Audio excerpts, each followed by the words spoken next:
Hello and welcome, I'm your CodeMonkey. In this lecture we're going to add some animations to our player character. Now I have already included some pre-made animations with a pre-made animator over here inside the assets folder, but let's first do it from scratch just so you'll learn how to do it. First, to animate we're going to need the animator component. If we go inside the player visual game object, once again remember all the visuals go on the visual game object, so for adding the animator component we want it on the visual and not on the logic component. So anyways, over here as you can see by default I already attached it with the assets included, but let's do it from scratch, so let's remove this by default. Now let's add a new component, let's call it an animator. Also one very important thing here, it's the animator component, not the animation component. These two are completely different. The animation component, this one is actually related to Unity's legacy animation system from a very long time ago. It's only here pretty much for backwards compatibility and for super simple use cases, so most of the time make sure you're using the animator component. Okay, so to drive this animator component we need an animator controller. Let's go into our project files and let's create a brand new animator controller. Let's call this my player animator.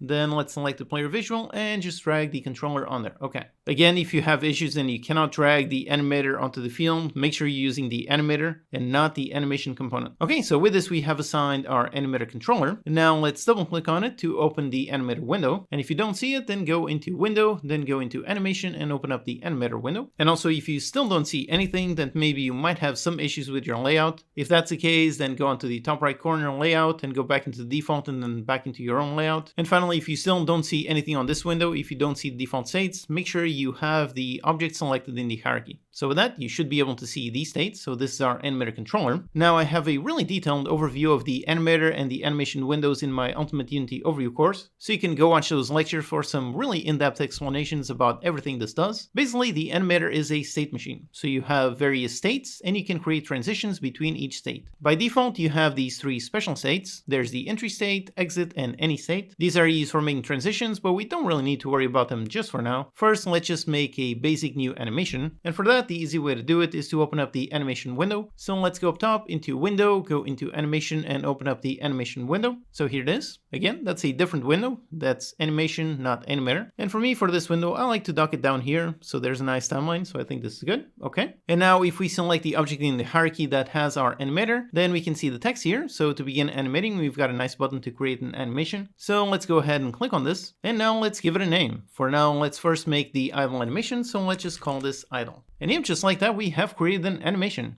You can see the animation window down here has changed. We now see a nice timeline showing the time. And also on the animator controller, you can see the new animation was added as a brand new state. So a new state was created, and if you click to select it, on the right side in the inspector, you see the motion, so the actual animation selected. And you can also see that there's an arrow pointing from the entry onto the idle state. So that means this one is going to be the default state. When the animator controller starts, it will start playing right on this state. Let me just point out one more thing related to animations. So on the project window, we can see, yep, here is our animation that we just created. And you can see the inspector looks just like this. Now, if your inspector looks differently, that might be because you accidentally created a legacy animation. That has to do with the previous animation system that I talked about, the one that is legacy that should really no longer be used. So if you see a different inspector, then a quick way to fix it is to click on these three dots on the inspector, these three dots. Then you change the inspector into debug inspector. And over here, you see a toggle for legacy. So for the animations that we want to use right now, we do not want to be using legacy animations, so make sure this one is untoggled. If in your case it's toggled, just untoggle it, then go back into the normal inspector, and now yep, it should look just like this. Okay, so we have our animation, and now it's on our animator controller. Now let's actually make an animation. So let's select the animation window, and again, let's make sure to select the object, so let's select the player visual game object. So here on the animation window, we see this nice little red button. This one enables or disables recording. So if you click on it, you can see, yep, the timeline is now red, meaning that we are now recording. And now we can do anything to any child objects and it will record any changes we make. Now note what I said, that's very important. It needs to be child objects. If you select, for example, the parent game object, then all of a sudden it stops recording. So you can only animate child objects. So let's select the player visual, let's enable recording, then let's expand the player visual. Let's make sure that our timeline is on 0, so drag it all the way to the left. And now for example, let's grab the head object and let's move it just a tiny bit. Basically just move it enough in order to make sure that the position over here is in red, meaning that we have recorded a keyframe. Then let's drag the timeline by a little bit. Let's go over here to frame 30. this one is actually going to be half a second. And it's going to be that because over here on the samples, this is the frame rate for the animation. So at 60, that means we have 60 frames. This makes 1 second. So 30 frames would be half a second. You can also zoom out by scrolling over here or dragging the handles down here. So let's go into 30, half a second. And on this one, let's move the head by a little bit, something like this. As you can see down there, we can note that it recorded the new keyframe. And now if we hit on the play button, we can preview the animation. And yep, look at that. It does do exactly that. So it starts off down and then moves up. Okay, so that's great, but we don't want it to snap back. So let's actually add another keyframe right at the end. So let's stop playing the animation. And to make sure we have a perfect loop, let's just click to select the keyframe. Let's press Ctrl C. Then let's go down into the 1 second mark. Let's press Ctrl V, and there we go, there's the exact same keyframe. So now if we hit on play, yep, there we go, we have our nice seamless loop. So the head goes up and down and repeats forever. All right, awesome. Okay, so that's great. Now let's also do one thing. Let's also record a keyframe on the body. However, we don't want it to move, at least not in this idle animation. We just want to have a static keyframe. So let's select the body. And let me actually move it a bit to the side just to make sure to record. And now manually we can modify the things over here to modify the actual keyframe data. So on this one I don't want it to move, so let's put it all the way back at 0. Just make sure we have a nice keyframe recording. Now the reason why we are recording the body position even without moving it is because the wonk animation will indeed move the body, but when we get back to idle, we want the body to go back to this exact position. So that is why we need a keyframe here. Okay, so that's done, so we can stop recording. So let's click on the red button again. Okay, great. By the way, one more note to make sure that the animation loops, go into the project window and over here select the animation and make sure loop time is enabled. It should be there by default. Okay, so the animation is set up, and if we look in the animator, it's already the default state. So if we hit play, we should be able to see the idle animation playing nonstop. So let's hit play, and yep, there it is, the idle animation with the head moving up and down. Everything works perfectly. All right, awesome. Okay, so next up, let's make a wonk animation. Now for me, when making an animation that is based on another one, I like to actually duplicate it instead of starting from scratch. So over here on the project window, let's select the idle animation, and let's duplicate it, so Ctrl D. Let's rename this one to the wonk animation. And now if we select the player visual and then we go into the animation window, over here we see a nice little drop down menu for all of the animations, except right now we don't see the wonk animation, we only see the idle animation. That is because this menu only shows animations that are attached to the animator. So first we need to add the animation onto the animator component, and how we do that is actually super simple. Let's just open up the project window and just drag the wonk animation and drop it here. That's it. So with this we have attached a new state to the animator controller, and now if once again we select the object in the hierarchy, go into the animation, click the drop down menu, and yep, now we do see the wonk animation. So let's click to select this one, and now for this one let's make the animation. So let's look in scene view and make it bounce just up and down. So I'm going to enable record, go back here, and for the body this one already has a keyframe, so let's go up here, move it a little bit, and then copy the keyframe, put it the same one at the end, something like this. So there you go, just goes up and down. Let's actually put it offset so it looks a bit better, so something like this. By the way, in a bit we're going to replace these animations with the ones that I made previously, so don't worry about making the animations perfect unless you want to do that. Okay, so there you go, that's the animation, although for walking it should be much faster. So here's a quick animated tip. The stop bar here lets you select all of the keyframes within a certain time. So if I click to select, note how it selects both those keyframes. And also if you click and drag whilst on top of here, you can select multiple keyframes. So for example, to select everything, just click and drag to select all of them. And now you see these nice little vertical bars. So if you click on those and then you drag them, you can basically modify the time of all the animations and everything matches up. So for example, let's make this one super fast. Let's put it just 20 frames. So there you go. Now it's a much faster wonk animation. Okay, great. Let's click on the right to stop recording. All right, and back in the animator. So over here we have both animations. And now what we need is to make a transition going from idle into wonk. Otherwise the wonk animation will never play. So how we make a transition is also super simple. Let's right click on the idle state. Let's make a transition. Then now we have a nice little arrow under the mouse. And now if we go into the wonk and click on it, there you go, we have a nice transition. Now we can click on the transition itself to select it. And over here in the inspector, we see a bunch of transition options. So let's expand the settings. Yep, there you go, everything. Now, like I said, I covered all of these options in a lot of detail in my Ultimate Unity overview course. So if you want to learn more, go watch that. Here, let's just learn the basics for how to achieve our goal in making a simple player animator. The important one is over here, the exit time. Basically, if this one is toggled, then this transition will be triggered automatically, meaning it will play the idle animation and immediately transition into the wonk animation. So for example, if we hit play and look at it quickly, yep, there you go, there's the idle, and yep, transitions into wonk. And now it stays there forever. Okay, so that's good, but not exactly what we want. we want the walk animation to only play when the character is walking, and when it stops, we want it to go back into the idle animation. Now for that, we need to use animator parameters. So back in our animator, on the top left corner, we see something called layers. We don't need to worry about that for now. And then next to it, we see parameters. Then we can click on the plus button in order to create a brand new parameter, and you can see all of the various types that we can create. Now for walking, we want something that we can set to either true or false. So let's go with a nice boolean. And for name, let's call it is walking. Again, pay very close attention to the capitalization. This is extremely important. Just like code, is walking is different from is walking. So make sure the capitalization is perfect. Okay, so with that, we have our nice parameter. Now let's click on transition going from idle into walk. And now let's untick exit time. We don't want this transition to trigger automatically. And as soon as we do, we see this nice little warning. Basically, it's telling us that this transition will never happen. So over here, we have the nice conditions. If we click on the plus icon, we can add some conditions. And for this one, we want this transition to happen from idling to walk when the parameter is walking is set to true. So that's it. This is our transition. Now let's just do the reverse. So let's right click on the walk, make transition, go back into idle. Let's click to select transition, get rid of the exit time and conditions when is walking is set to false. Okay, so just like this, our basic animation logic should be working. So let's test. So here we are, and the character is playing the idle animation. By the way, you can look at the animator while the game is running. So let me just drag the animator window, just drag it and put it on the side of the game view so we can see both at the same time. Okay, great. And right now, note how it's not updating, so there's nothing moving over here on the animator component. That is because, like I said, you must select the object. So on the hierarchy, make sure you select the player visual, and yep, there you go. Now you do see that updating. So make sure the object is selected in the hierarchy. And over here, we see a nice little progress bar showing the idle animation constantly playing and looping. Okay, great.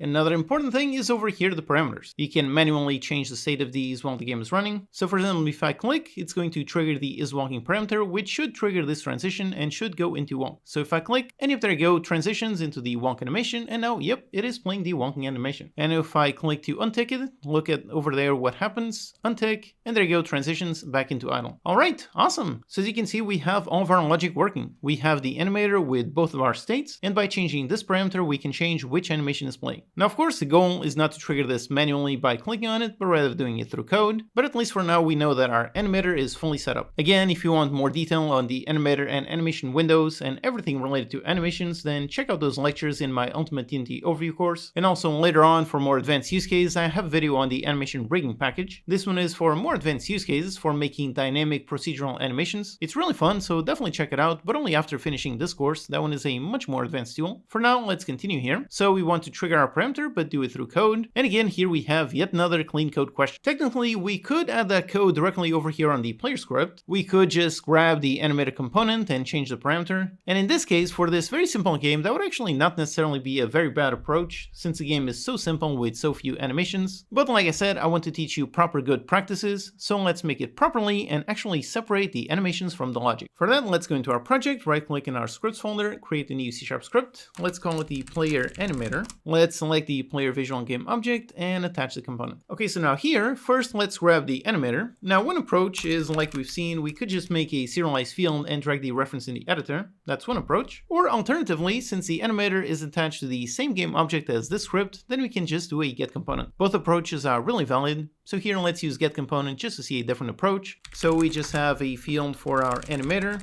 so animator. And then we just do a private void awake. And then awake, let's do get component of type animator. And we set our animator variable. Again, like I mentioned, very important, make sure you don't mix animator and animation. These are two different components. We want the animator. Okay, so with this, we have a reference to our animator component. And now how we modify the parameter is actually very simple. We just access the animator, and then we have a bunch of set functions. You can see we have one for each type. So we've got a set bool, set float, then down here a set trigger, set vector. So function to set any parameter type. Now we made it a boolean, so let's use the set bool. And this one, as you can see, takes the name for the animator parameter. By the way, strings are a horrible way of identifying things, but sadly this system really does require strings to identify the parameter we want to change. If you're wondering why strings are bad for identifying things, the reason is because it's very easy to make a mistake. For example, if you use is wonking here, then this will work. However, if you instead write is wonking, then all of a sudden does not work. If you write is wonking like this, doesn't work, like this, doesn't work. And even though it doesn't work, it will also not throw any compiler errors. That is because for the compiler, a string is a string, it's always valid. But then when the code runs, this one is going to be different than our parameter, which is named example like this. Always remember that strings are case sensitive. So that's one reason why you should never use strings to identify things. It's very, very easy to make tons of mistakes that are then very difficult to find out. But like I said, in this animator system, we have to use strings. There's no other way. In order to minimize our usage of strings, one thing we can do is, for example, let's define a constant up here. So let's make a private, make it const for a constant, meaning this will never change. Make it of type string and call it is wonking. Again, refer back into the naming rules section. For constants, we always use uppercase, snake case. So is wonking, and let's set it with is wonking.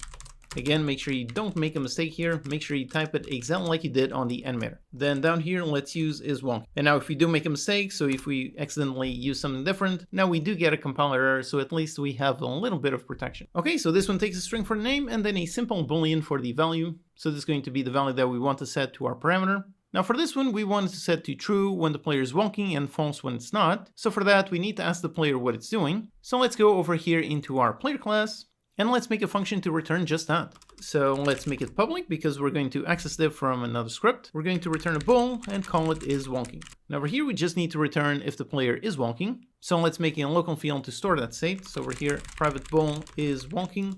Again, note the capitalization. For fields, we start with camel case, whereas for functions, we have Pascal case. So these are different, okay? So basically, in order to define if we are wonking, that's very simple. It's just down here we have the movement direction. So we are wonking if the move direction is different from vector3.0, which by the way, vector3.0 is just a shorthand for writing 0, 0, 0. So if the movement direction is different from 0, then we are indeed wonking. So we define that, we update that field on every update, and then over here we just return it, okay, just like this. And now back in our player animator component, over here first we need a reference to the player. So let's add it here. Let's add a serialized field of type player.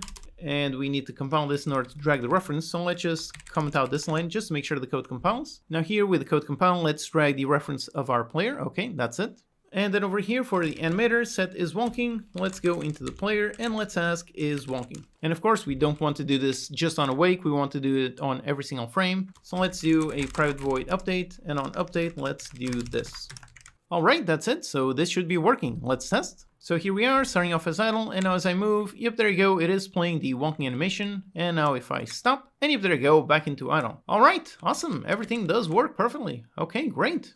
We can even look at the animator to see the state change. So here with both side by side and with the object selected in the hierarchy, right now you can see is wonking is false, so it's on idle, and as I move, that one stays true, that one goes into wonk, and now if I let go, if there you go, back into false, back into idle. All right, awesome. So with this, everything is working perfectly. If you're having issues, make sure you pay attention to the capitalization. So make sure the name you wrote here is exactly the same one that you wrote here, and it's exactly the same that you're using here. All right, so all of our animations are working perfectly. Now, if you want, you can go ahead and make your own animations, or you can use the ones that I pre-built. So in the included project files, inside the assets here, we've got the animations, and we've got the player with the idle and the wonk animations. If we double click on this to look at it, you can see, yep, it looks exactly the same. So there's a parameter called is wonking and our transition, so everything is exactly the same. Just over here, let's select the player visual, and on the prefab, like we saw, we already had the animator component. We just removed that one from the prefab in order to build it all from scratch. But if you want to use my animations, then we can just go ahead, remove the animator that we added, and then right click on this one on the remove component. Let's revert back the changes. And there you go. Here we have our animator with the player controller. So that's the one in the included animations. And just like this, if we had on play, and actually over here I found an issue, although in your case there shouldn't be any issue because I have updated the assets, but this is a good time to teach you about any issues with animations. So if you select the animation and you select the animation, then over here you might see some of them in yellow saying missing. Basically the way that animations work is based on the actual name of the object. If it cannot find an object with the exact same name, then it cannot load the same animation. So my problem is that when I initially made the assets package, I made this animation and the object was previously named face, and then I renamed it to head, so now it no longer loads. So if you ever have problems with loading animations, just make sure the names perfectly match. So in my case, I can just click in here in order to rename this keyframe on the animation, and I'm just going to use the name that I renamed it. so head, and just like this, yep, the animation does play correctly. So just a nice quick tip, if you ever have problems with animations, always remember that the stored keyframes, they're all stored based on name. So if you rename the thing in here or over here on the game object, if you rename, you're going to have missing animations, but if you make sure the names match, then the animation should load perfectly. So let's hit on play, and if there you go, there's the idle animation, and if I move, yep, there's the nice wonk animation. So everything still works perfectly because it's only using the exact same parameters. Alright, awesome. So like I said, if you want, feel free to make your own animations or use the ones that I've included. For me, I'm going to be using these ones. So the ones that we made just for learning, which I created down here, so the My Player Animator and these animations, I'm just going to delete these just to keep the project clean. So just delete, and just like that. Okay, so now that we have our character fully working, let's quickly handle our camera.